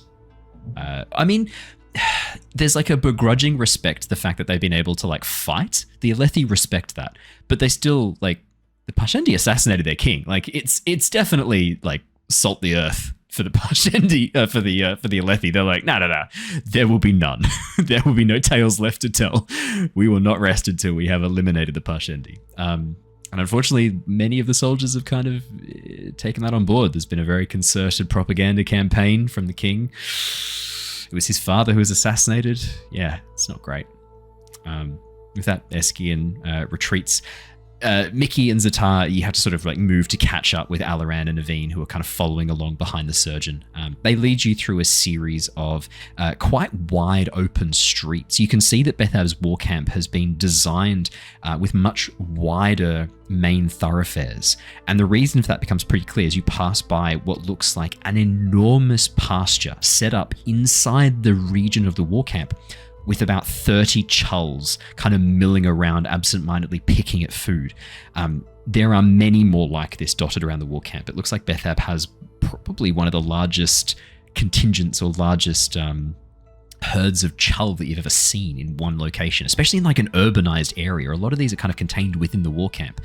probably to stop other High Lords taking them, you think is probably the main reason would occur to you. As you pass by, moving into a narrow side street, the surgeon leads you into a very low-set building. You actually walk down a set of stairs as this building is half sunken into the earth. And as he gestures for Alaran to be placed on a nearby table, you watch as he kind of pauses, taking in the rest of you and going, "Oh, a number of you are rather injured as well. I'll take a look at all of you." It's nothing. I'm okay. You attend to him. I will. I'll get there. Now I need some Lister's oil, some sutures, some bandages. What have you eaten and drunk today, lad? A bit of like fruit jerky. Right, water as well. To get some lavish bread, potentially. What are you still doing standing around here? As he looks over towards the soldiers, the grizzled older soldier goes, Not just leaving some fancy High Lord here. High Prince, I've got to keep an eye on him. Fine, then wait outside. Your presence here is disruptive. I find your unwashed stench attractive to Rotspren. You watch as the guard, taken aback, looks, sniffs himself a little bit, and then suddenly backs out, moving out the door, gesturing for the other guards to follow. As soon as he steps outside, you watch as the surgeon relaxes a little and goes, "Right, well, lay yourself down, lad. Let's take a look at this. This might sting a bit." As he begins peeling back the clothing around your wound, you can see, all of you at this point, Ztar, Neivien, Miki, you can see there are a number of red mite-like creatures moving around the outside of Alaran's wound, Rotspren, attracted by the injury and by a whole day of walking with this wound, not really cared for beyond basic first aid. You watch as the surgeon tuts under his breath and begins dousing the wound in this sort of milky white fluid. The Rotspren begin to disperse, vanishing away into this kind of transparent then translucent then transparent form before disappearing entirely. The surgeon works quickly, stitching up the wound, Alaran. It's not as painful as you were expecting. Whatever this liquid he's applied to the wound, it seems to be a mixture of something antiseptic and something anesthetic, because there's only this sort of dull tugging as you feel your skin being pulled by the stitches. But before too long, the wound is fully stitched and bandaged. You watch as the surgeon then moves on to you, Neivien, checking you over. You're not too injured, are you? I don't think you've taken too many. Not injured at all. No, that's right. You hit under it. That's right. You hit under a caravan. And then avoided the dogs entirely. Miki, the surgeon goes to have a look at you if you allow him. Oh, it's just the arm. The one came for me, and I put the arm in the mouth. I got the best of it. No, these are teeth wounds. What on earth did you get yourselves into? Let me take a look at this. Begins to look over, bandage the wound. Miki, no stitches for you, unfortunately, but he does douse it with a bit of this antiseptic and then wraps it up in a bandage. You watch as he turns towards Ztar and goes, I know that parchment can be rather expensive. Has yours been injured at all? I look around confused, having paid no attention to the idea of it until that statement was made. Love the use of the it there. Great. Yep. Yes. No, I don't believe there are any injuries. Good. I'm not so versed in looking after parchment. Apologies. Well, Bright Lord, you will live to see another day, I am pleased to report. What on earth did you get yourself into? These are awful wounds. Looking at Neivien as I go to speak, realizing I'm not the one to speak, and then hearing what Miki's already communicated. Axe hounds. Axe hounds? Oh dear. Please, we had antiseptic then. There's saliva. Something in it attracts Rotspren like I've never seen before. I'm not sure what it is. Buggers seem to love it. So, you're all patched up. I think a night's rest in here would do you good. Then I imagine you'll be wanting to present yourself to the High Lord here? Surgeon, we're on important urgent business. As nice as it would be to sit here and have a rest, and as well as that would do my companions, we simply do not have the time. Right, I understand. Not the first person I've patched up in here, ready to head back out instantly. Let you know that those stitches won't hold if you were to go through any strenuous activity again. You understand? Need to be careful with yourself. Good. And would you include the walking as strenuous? Depends how you're walking. Just a gentle walk? No. Running, I would ill-advised. Let me put it that way. Kellick's breath, make sure you don't run to any more axe hounds. Okay? Good. Well, for the anesthetic, the antiseptic, the bandages, the stitching comes up to about 4 marks. As he holds out his hand expectantly. I'm actually going to pull out 10 marks. Ooh. And say to him, this also buys an additional service from you. I can tell that that's... I'm not a young man anymore. No, he doesn't say that. Sorry, carry on. Sorry. Sorry. I can tell that soldier at the front does not hold us in the highest of respects, and I can tell that you do not hold him in the highest of respects. These additional 6 marks by your silence and your lie that we remain inside this tent. Will you show us the back way out? Oh dear. I'm not supposed to get involved in the politics of this place. Fine. 6 marks. Tell him what, you'll be back before dawn and I won't have to explain why I lied? I will do my best. Right, so no. Okay. Fine. Give me the storming spheres. You can tell him that we all died and went out in a body bag for all I care. Whatever's going to work. That's not going to work. Give me the storming spheres, I'll show you the back way out. Don't get me in more trouble, please. Alright. I hand them over. Takes the spheres, tucks them away very quickly before leading you towards the back of the room.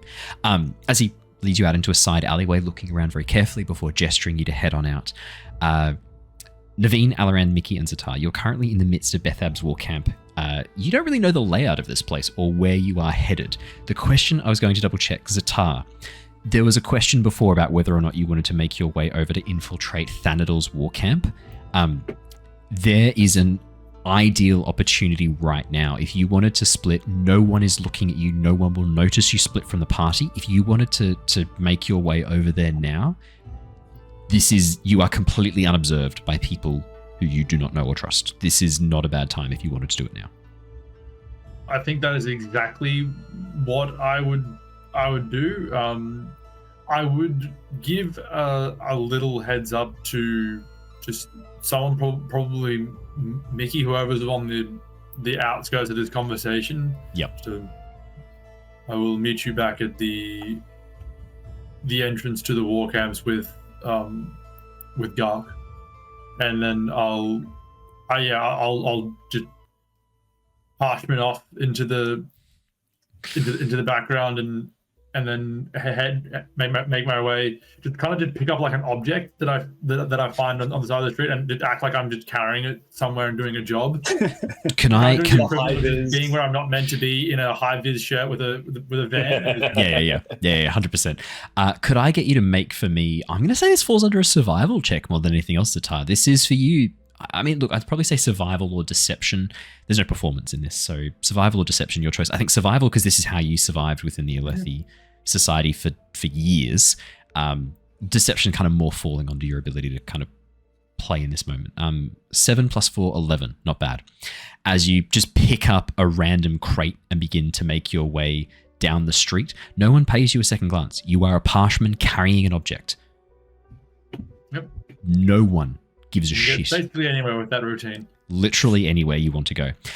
It takes you no time at all to make your way out the front of Bethab's war camp and begin to make your way down towards Thanador's. As you begin to head towards the entrance to Thanador's war camp, no one makes any effort to stop you. You're a parshman carrying something, looking like you need to go somewhere. No one stops you. No one asks you any questions. As you make your way through the front gate of Thanador's War Camp, moving into the main area, no one pays you any attention. You are unobserved and unnoticed until you are fully inside Fanador's War Camp. As you begin to look around, just double checking where you need to go, sort of figuring out what you want to be looking at, you watch as a woman dressed in a sort of a darkish kind of darkish orange and red haver, not too dissimilar to the colors that Alaran wears in his sort of Bethab's clothing. This one rotated. The orange is the main sort of dominant force. There is this dark red banding forming these patterns of her haver. Safe hand fully covered by a long sleeve. She looks like she's in her sort of like early 30s, and you can see that she is carrying what looks like a whole ream of scrolls. And as she sort of is like, looks like she's taking some sort of inventory, and she notices as you sort of pass by, pauses, moves over towards you, holding her hand up and goes, "A moment, Parshman, where are you headed?" To the quartermasters. To the quartermasters? Who sent you at this time of night? Did I catch the name of that soldier from Bethab's camp? The one... The grizzled one with the missing eye? I don't think you guys did. I don't think anyone actually said it. I know Neivien kind of challenged him, but that was kind of what caused him to sort of stand back and bluster a bit, and he wisely chose not to give his name to someone who could like report him to his superiors, and because you didn't press it, he's like kind of got away with it. And did I get the doctor's name? I don't believe the surgeon ever did say his name. Then the Bethab soldier. The Bethab soldier? Wait. Storms.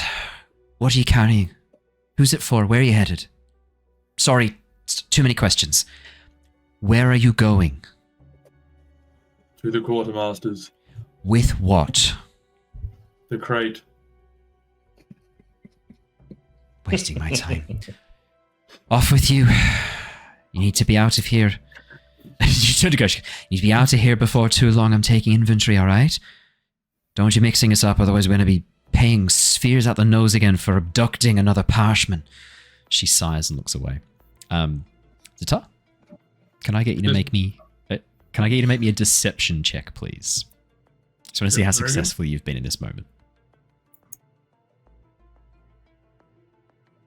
I'm ready. Ready for a really good roll. It's going to be a natural 20, which means an opportunity. I can already feel it coming. It's not one to roll it. But okay, I thought Dillian came through. We'll take the last one. I'm going to have to take the first one as per the long-standing rules that we have for multiple rolls. A total of 9. You watch, she kind of like pauses for a moment and then shakes her head before writing something down on her ledger.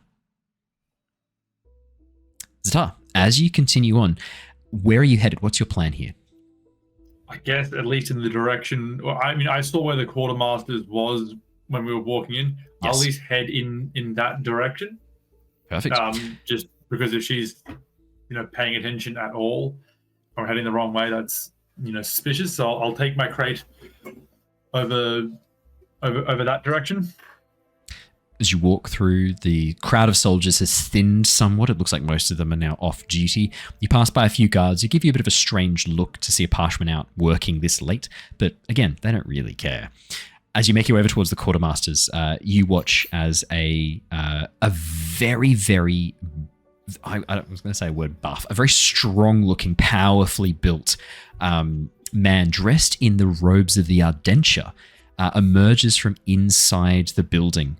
Head shaved. You can see he is hard to sort of guess age. He has this kind of timeless look about him. Looks like he could be anywhere between sort of like 35 and like 55. Very hard to kind of gauge his age with the bald head. There's no facial hair. His eyes are this very sort of light orange. And as he steps outside, you watch as he pauses and sees you stepping to the side, gesturing for you to pass him by. Yeah, I just as like an obstacle has appeared, I just wait there in front of it until it passes by me, and then I just carry on my way. But I'll catalog in the back of my head that this is someone that I've seen. As you step up towards the quartermaster's areas, you can see this whole area set aside from the barracks, probably one of many, judging by the size of the war camp, Ztar. There are a number of people still moving about, putting items away, stacking boxes, a number of parshmen around this area still stacking boxes and moving things aside, at least 4 of them that you can see. 2 female and 2 male parshmen that you can see in slave form. These are true parshmen as they move about. And as you approach, you watch as all of them pause for a moment, noticing you, and you watch as one of the female steps up towards you, Ztar, and looks at you and goes, really confused in that sort of very slow, toneless voice that you now know is the hallmark of the slave form parshman. You are not. As she looks at you.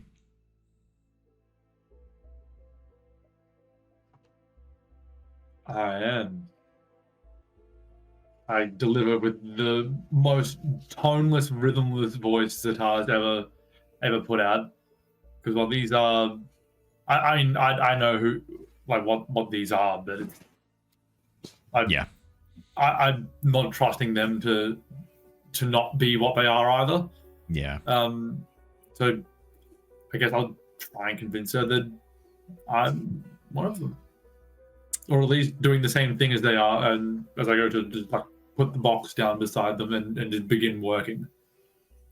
There's no more questions. Your confirmation of I am seems to be the limit of what she's able to sort of work with at the moment, and she begins working alongside you. As you match their movements, stacking boxes, moving things aside, the crate that you brought over, which you don't even know what's in it at this point, it's just sort of put to the side. You don't give a shit. Could I get a perception check? I get the sense you're sort of using this opportunity to try and listen in, see what you can pick up inside the camp.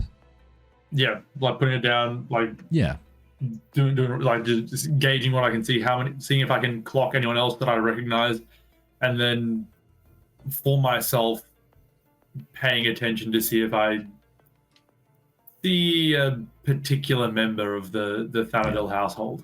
For sure. Let's go. That was perception, right? Yeah, perception. I'd say, yeah, perception. That's a natural 1, which is going to be a complication. Roll good. Natural 1 for a total Are you sure 6. that's not Demi playing again? That seems like it's Demi playing's fault. I tell you what, you can hit the reroll button if you like. We'll see what happens. Natural 1, which means a complication. Ztar, you are trying to look around, trying to sort of see what you can, to the point where you're not paying as much attention to your immediate surroundings. And you find yourself, without really paying too much attention, turning and bumping into a powerfully... Oh! Okay. I have to pause there. You have been granted advantage by tangent. It says for anyone but Miki, which is pretty harsh. I'm not going to lie. I'm not sure what Tom has done to deserve this. Storming character. Storming viewer. Tangent, would you like that? It sounds like that should be used for for Ztar.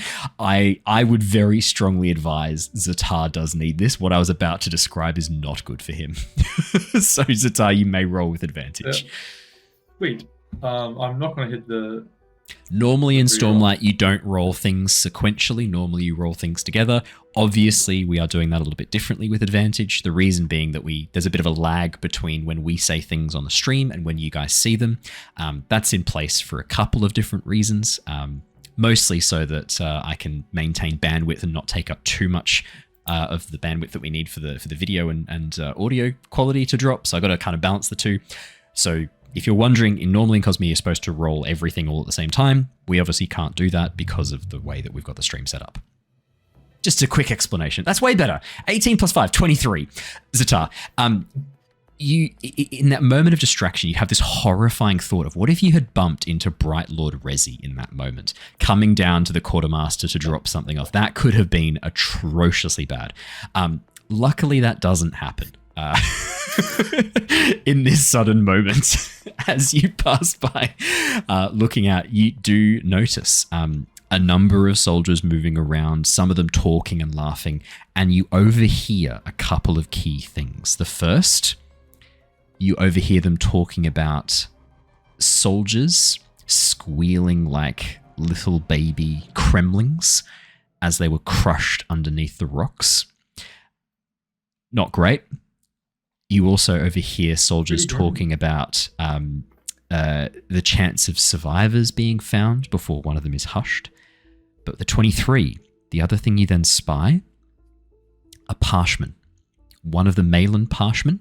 You watch as a woman steps up towards him, an Alethi woman, speaks something to him, and then points towards what looks like a series of crates set up over towards the side in what looks like a storehouse. You overhear her saying, "Fetch wine for the Bright Lord. Take it to his chambers." And you watch as the male parshman begins to move his way over there very slowly. The woman turns and leaves, leaving you alone with the 4 parshmen once more. Oh, the old Parshendi switcheroo. Yeah, it's got to be the old Parshendi switcheroo. Parshman. Yeah. As you... Well, I'll parshman over there and... Yeah. There's got to be a way we can combine like meander and parshman, something like that. There's got to be some way we can... Parshmander. That sounds like a Pokemon, I'm not going to lie. Like a regional form of Charmander. Fuck, I want to see that. That'd be great. Can you imagine Charmander with like the marbling of a parshman? That would look sick.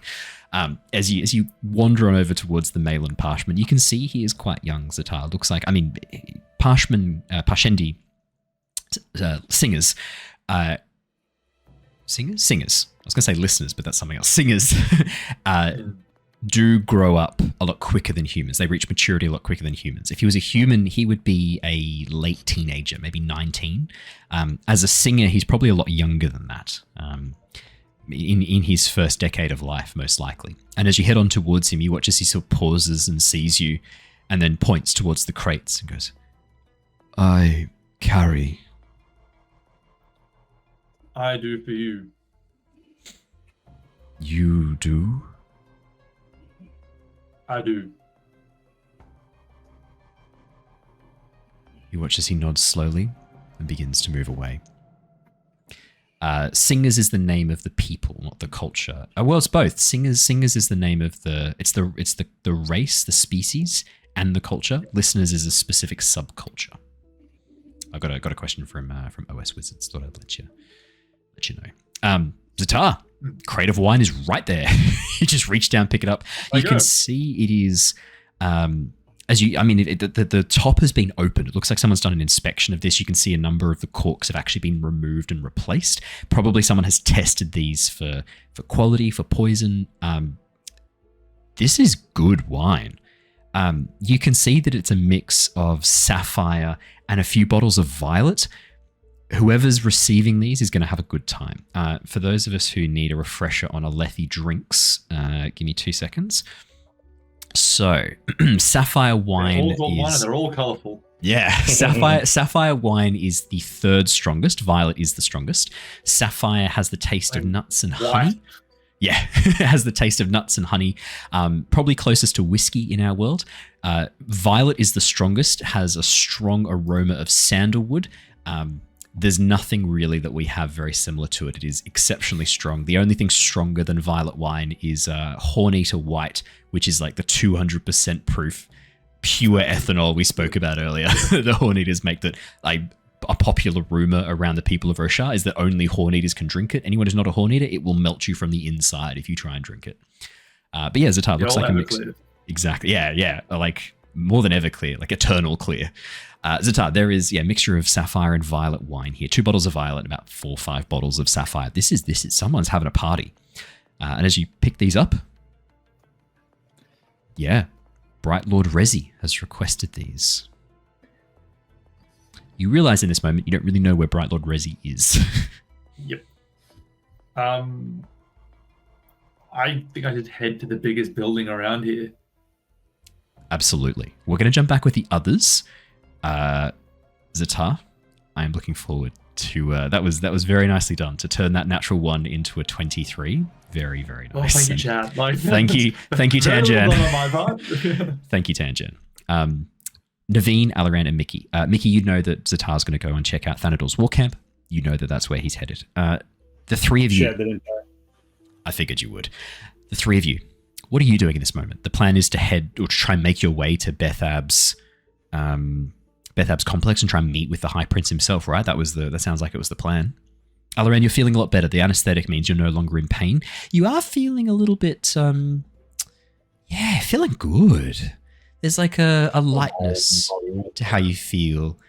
Cool. Confidence is good. It's what he needs right now. I don't know if I'd say confidence, but like a lightness. You sort of find yourself having to to care about things is a little bit hard work. To remember certain things, a little bit hard work. You're feeling, feeling a bit easy breezy. It's like being a little bit drunk. Like being a little bit drunk, but without the confidence boost.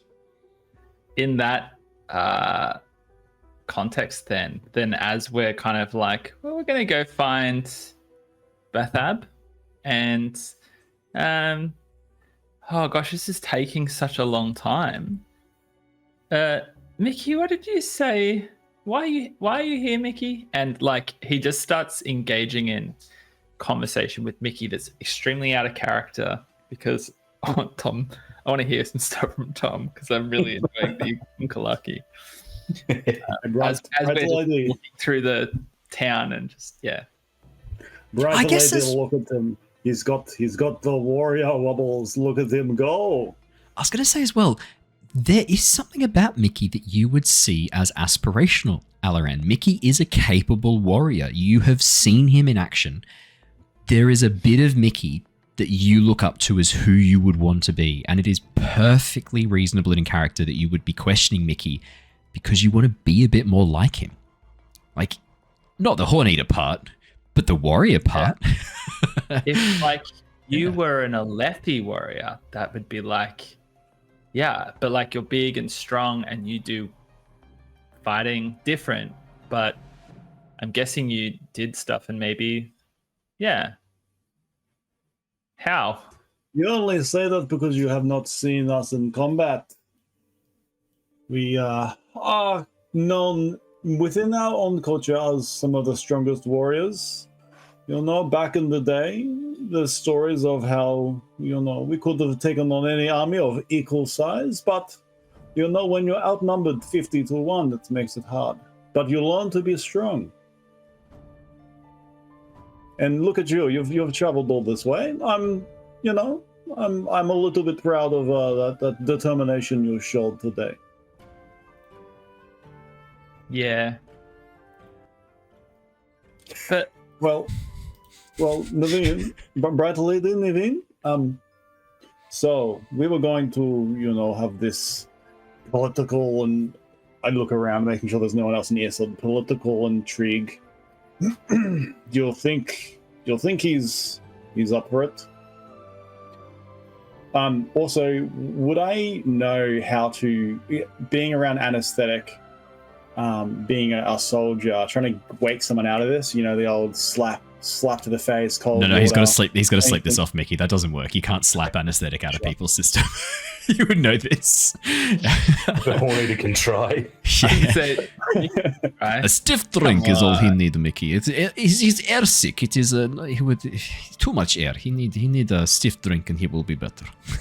This is their natural state. Yeah. Bumbling fools. No, you can't slap him out of this. I mean, he's going to need a good night's sleep or a drink to sort of even him out a bit, you reckon? Wouldn't hurt. I don't think he is well. He doesn't have the piss fitness, so you think what? The what? The what? The what? Piss fitness. Piss fit. Yes. I wish I could call the episode that. I wish I could title it Piss Fitness. I wish I could. That would attract a very different viewership, I imagine. Oh, sorry, Tom. That just Miki, really caught me off guard.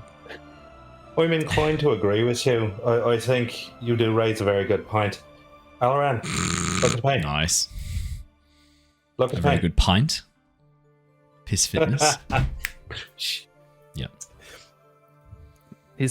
Alaran's like looking at you, but then looking away, and then looking back at you, and then looking at Miki, and then and looking at him right now. You're seeing that this isn't the kind of like scowled little. You're seeing a happy, calm-faced boy.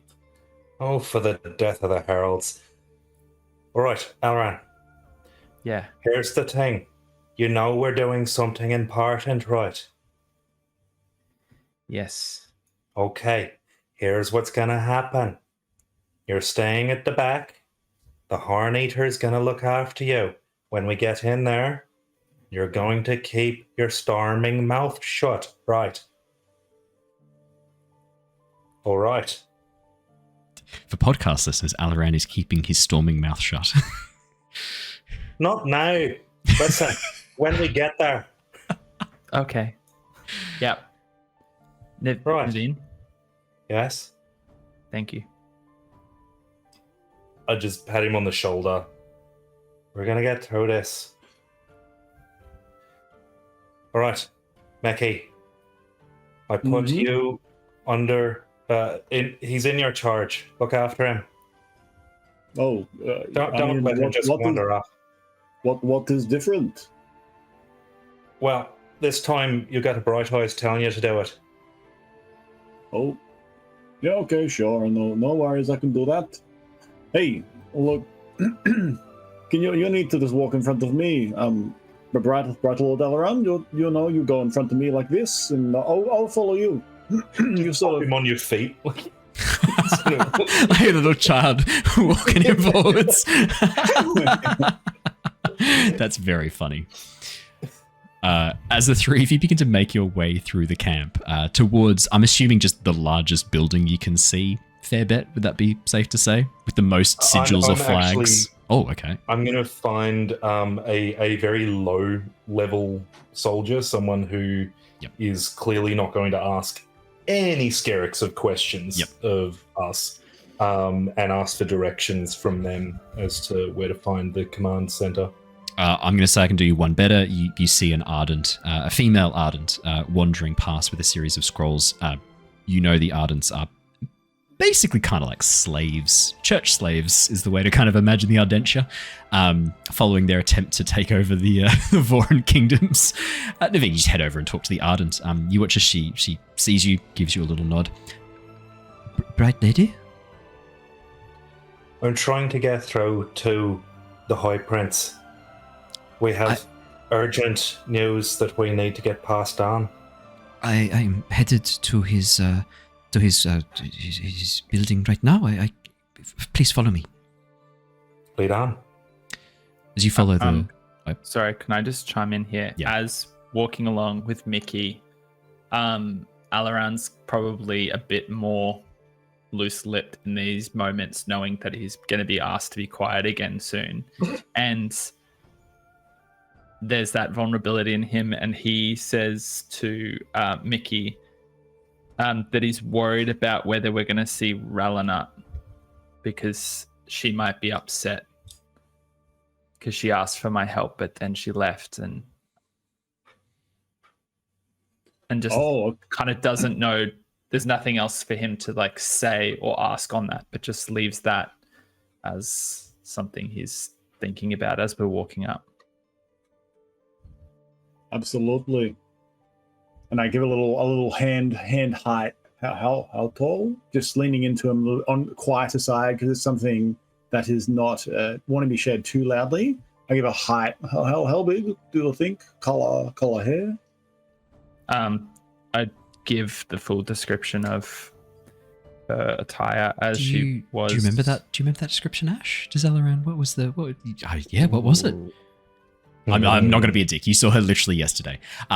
Dark black hair, violet eyes, dressed in a purple hover. Okay, no worries. Check. Miki would also know this as well, probably, right? You would have seen her very, very briefly. So yes, I will say yes. Sure. Yes, purple hover. I was absolutely right, but not black hair. Pure white hair. My bad. And yellow I eyes. I was keep a way lookout. off. Tall, stately Alethi human with yellow eyes and intricately braided white hair. Passive, watch out for that for her. I would love a perception check, Miki. Same for you, Alaran, if that's what you're keeping an eye out for sure. And I would be keeping like watch of what he's saying, how loudly in nearby. Just yeah. Easy done. I believe. Nope. That's a 6, Miki.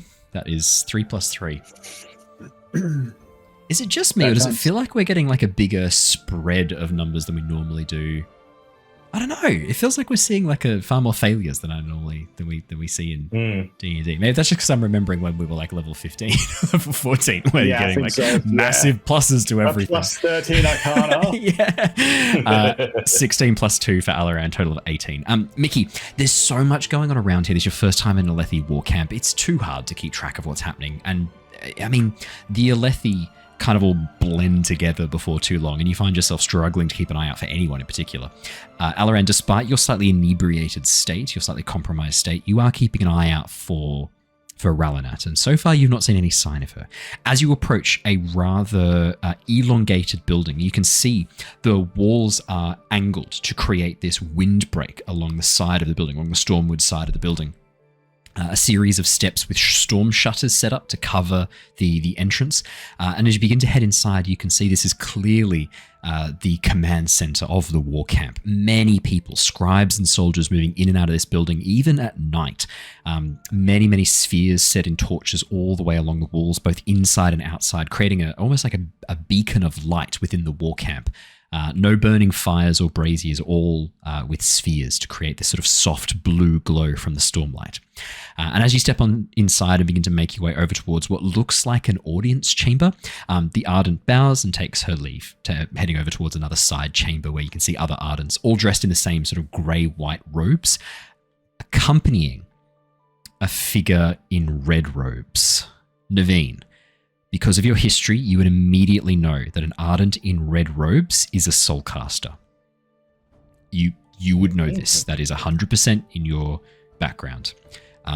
You can't see much of this soulcaster. Male or female, not sure.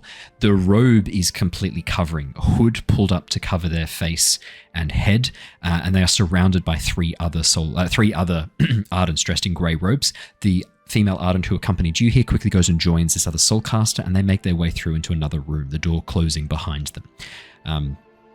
Soulcasters really belong to the king. All of them, the Ardents that work here, would belong to the king.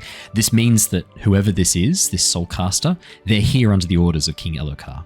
This is unless there's something really weird going on with Bethab, like treasonous with Bethab and the Ardents. As you make your way over towards this audience chamber, you watch as a older woman. She looks like she's probably in her maybe mid to late 40s. Alethi or Vedan woman, it's hard to say for sure. Very, very dark black hair, light yellow eyes. As she makes her way over towards you, you can see that she has a soulcaster strapped to her non-safe arm, and she has a span reed tucked into a very well-made, almost like a belt or brace to hold it against her body. And you can see that the ruby is blinking as if there is a message waiting for her. It looks like she was just about to answer that message or receive that message when you walked in. She's since tucked it away and made her way over towards you. Who are you? Can I help you? What are you doing here? I've had a mind blank. Who are we here to see? I'm tempted to rule that that's a Neivien mind blank as well. Honestly? Oh, do you know what? Do you know what? Seeing the soulcaster in red, maybe that's thrown you a bit, Neivien. Could you please make me, I'm going to say, a discipline roll. I want to see how well you recover. Sure. Okay. Let's see how well you're able to sort of bring things back. This might be the cliffhanger we end on tonight. Obviously, I don't go too far without Josh and Matt. 8 plus 3 is a total of 11.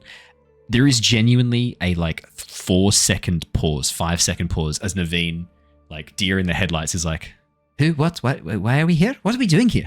You kind of like look around a bit confused for a moment and then realize you have Alaran Tinalar with you here to see High Lord Bethab. Storms. Bethab. We're here to see High Lord Bethab. We don't have an appointment, but it is quite urgent. One does not simply march in to see the High Lord. Who are you? He will understand. Please arrange a meeting immediately. I will explain everything there and then. My name is Lady Neivien. Neivien who? What's your family? You know, that's a very good question. We never did flesh that out.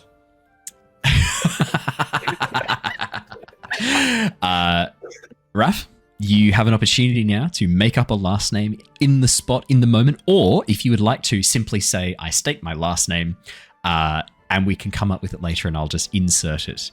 We'll just like dub your mouth afterwards in post and you can be like, Bethab. Come up with one later. You share your last name. She goes, I've never heard of you. Who are you, lot? What are you doing here?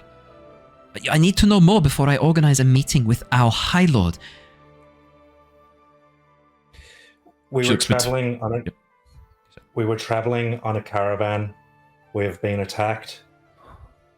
There is a lot of danger at the moment, and there is only so much that I am willing to say.